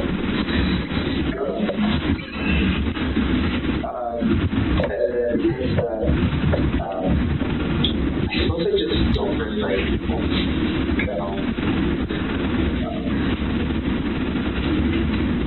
So no. Yeah.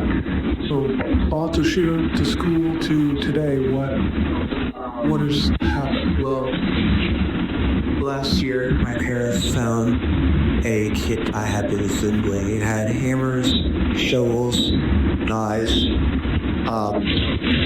large zip ties, duct tape, salt. I wasn't afraid of people. They found it though, and they were ready to call the police. What I had convinced them it was by other methods. The method from slight.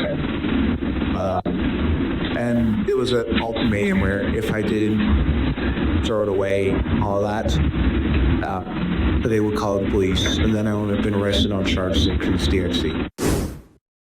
So, Greg, your favorite thing is being glib. So, where did you see being glib?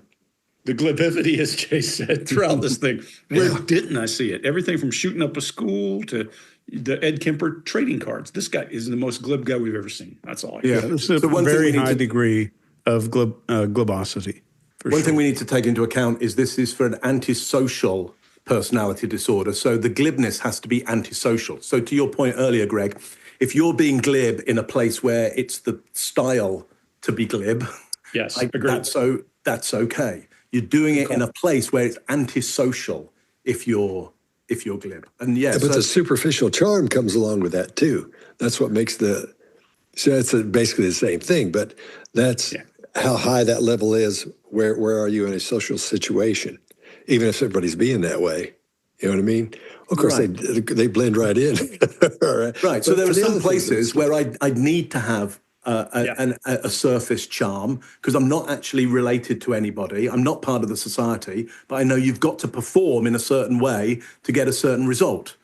That would be being social. That would actually be socially adept, not antisocial. Mm-hmm. We do it when we're on stage. Right. That's true. That's true. Yeah. What else is on the list? Let's talk about egocentricity and grandiose sense of self-worth. Yeah. So the grandiose sense of self-worth is when he's leaning back and educating the detectives on criminology. Sure. And to your point, Mark, in an inappropriate way, when a reasonable person would not behave the same way in a similar situation. I thought quoting Ed Kemper is a pretty good example. Right. Yeah, I agree. And is he prone? Is it the proneness to boredom, low frustration tolerance? Now that we did see, he got bored in there. That's why his legs are shaking. He's crossing his arms. He's moving up and down, goofing around with that water bottle because he's getting bored. I'm sure his brain is racing as he goes through there. But that's what I'm seeing. I don't think you wake up one morning and decide you're going to go kill a cat unless there's something going wrong in your head that needs some kind of stimulus. The research says it typically starts out with injury that does not cause visible damage to the animal, like needles and stuff like that. And that, from what I hear from Scott about his reputation, that might have been the case. Or the beginning. Pathological lying and deception. Don't know. He looks pretty honest here. Tells you everything he's seen. You're describing Washington, D.C., but That's true. Yeah, I mean, again, it has to be antisocial. So he's got to be doing it in a way which doesn't fit the norms of the society. I would like to hear him try to explain that serial killer kit to his mom when she first ran across it. I think that's where the lie came in. But he may be a pathological liar to help. That may be where he became odd at school, because he's just one of those guys that lied all the time. I did this, and I've got that going on. And that goes back into his grandiose situation, where he thinks he's telling everybody how great he is and all that. But I don't know. See it here in the video, right? We just can't see it here. Yeah. Not observed. Yeah, it's not in here. well, it's demonstrated through his deep knowledge of forensics and criminal investigation, I think, might show up there. Could be Dunning-Kruger and that, Lack of remorse or guilt. That's the whole series of videos. That's every one of those. That's the show. Lack of affect and emotional depth. Well, we said that every time. Yeah. So and we got that in his avoidance of talking about emotional depth. In the emotions. So in the first maybe video, not this video, right? but the previous First set, episode. Callous lack of empathy. No empathy with this guy, man. Old man Got voice, it. whatever all those things he said about Check. it. Yeah. Parasitic lifestyle where he lives with his parents. He may be too young for that. Too young. That's 18 or 19. Again, is he even too young to even administer this test on? I mean, I know we are, but Well, for the big things like, sexual promiscuity, things like that, I'm going to leave out. But, because he's probably not doing that. Some of these things. Lack of realistic long-term plans. Check. Yep. So, realistic long-term plan, because I mean he's planning. Yeah. What he's planning, you don't want him. Are they realistic? Those are short. I would say short-term and unrealistic. Yeah. Because you're not going to survive that world for long, for sure. Yep. Short-tempered, poor behavioral controls. Obviously. We can't see that here. In certain situations, Yeah, we don't see it here. But if he's going to be out murdering somebody, yeah. But the thing is, he didn't sound like he was angry. He didn't describe. No, he went into a frenzied. From his description, he went into a frenzied rage. Stinky. Yep. Yeah. Stinky. Yeah. Oh, that's true. Yucky. Oh, yeah. Yeah, growling and he went. Okay, you're right. So I was thinking about when he was he must- talking to him. Lack of realistic. Impulsivity. Yeah. Well, yeah. Yeah. It takes a little bit of that to go stab a guy under a bridge. How about irresponsible behavior? No, he's Well, if you wanted somebody that's a responsible zero. for murders in the area, he'd be your guy. But Still not- otherwise, still still no not Scott. working for you. oh shit, Still not guys. buying it. Still not Oh, buying no. it. Scott is frozen. Okay. Let's see. History of juvenile delinquency. We talked about those cats earlier. Yep. Revocational. Oh, no, that would be failure to accept responsibility for own actions. Didn't see that here. No, we didn't. No, he said, yeah, I did it. Here's how I I've did done it. it. Yeah, here's how I got away with it. I mean, maybe that piece of this Excel spreadsheet, which is wrong and flawed, but useful, might also hint at the fact of understanding of the gravity of the situation, True. which may be implied in that. Well, What's his wrong? whole What worship, are you saying his is whole wrong and worship flawed? of his The psychopath checklist is wrong and it's flawed. Yeah, it's a But monster. Talk it's about how it's useful. wrong. How's Every it wrong? model is wrong. Oh, okay. I see what y'all are saying. Okay. It's had lots of criticism. I mean, make no mistake, all this stuff is going to get criticism. But Chase, I think, to your point, if his norm is Ed Kemper, Ted Bundy, and all those things, his whole worldview is skewed to start with. So, yeah. Right. Yeah. Okay, I see what you're saying, being wrong and flawed. Yeah, you kind of go. It's this checklist is less wrong than most other people's That's right. idea. That's how you look at it. That's it. You know. Yeah. Look, already we've been down a list and said dangerous, dangerous, dangerous, dangerous, dangerous. That's Yeah. the big Yeah. key, right? Other things on here like revocation of conditional release. It doesn't apply to him. History of promiscuous sexual relations. No, it doesn't apply to him. For a lot of the stuff, he's just too young.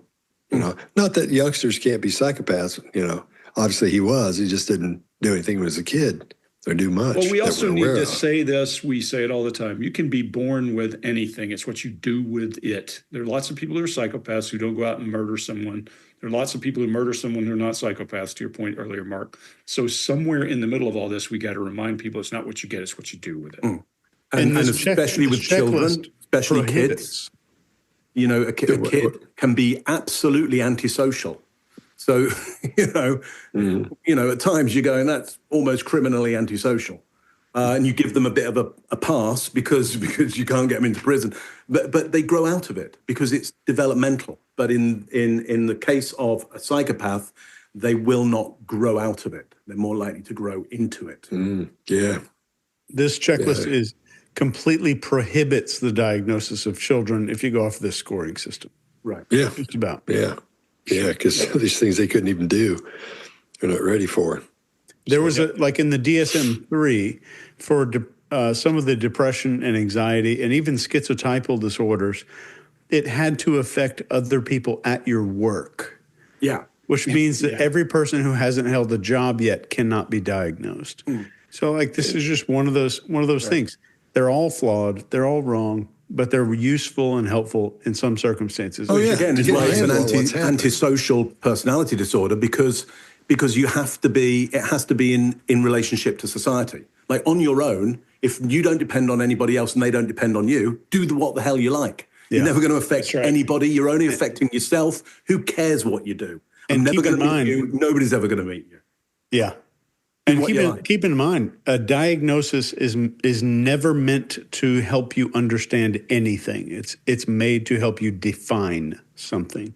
Very draw different. circles around it and call it something. Yeah, Hey so guys, then- one thing so that I then you will could start say, something. one thing I will say is, while I'm a fan of what we just did, I know our watchers, I know our panelists, they like consistency. We should wrap. Yeah. Now But if you want to find out see where you sit on the psychopath checklist, if you want to take a test, I'll put a link below to video. You can go take that in. Got one on my channel.